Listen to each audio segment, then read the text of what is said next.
Why do God's people struggle financially?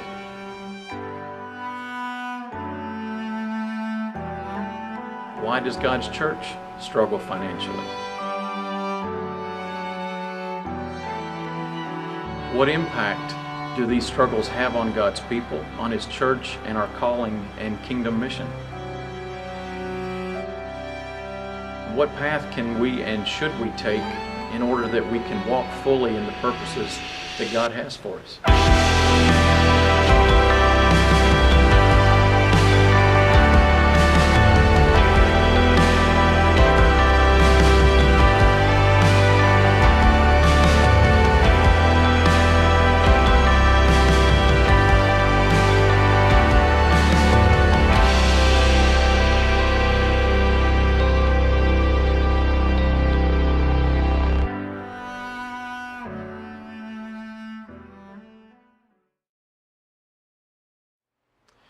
So, the pastor has dubbed what we're going to be talking about authentic stewardship, and he's also asked me to summarize what the point of the discussions will be and what we're going to be covering.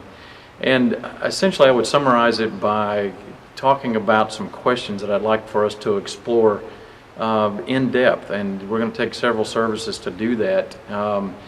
Questions like, why do God's people struggle financially, and what are the implications of that?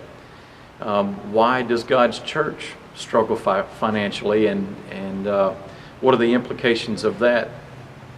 I want to talk about what impact the financial struggles of individuals and families and churches have on God's people, on His church, and on our calling and the mission that we have to be a blessing to God's kingdom.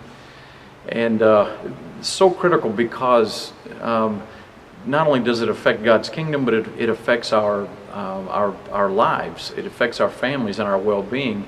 We live in a world that is driven by finance, and money is important. And we'll take a look at examples in the Bible that explore why money is important and why God is concerned about money and where we might want to go.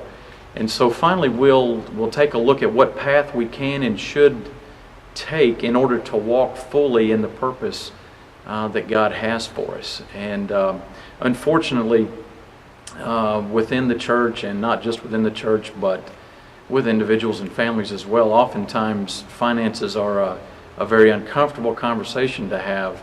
And so too often it's overlooked within the church. And so we're gonna pull the veil back and try to dig down and see what we can discover through this series of meetings, and hopefully we'll find it to be not only informational, but I'm hoping revolutionary for many who are able to attend.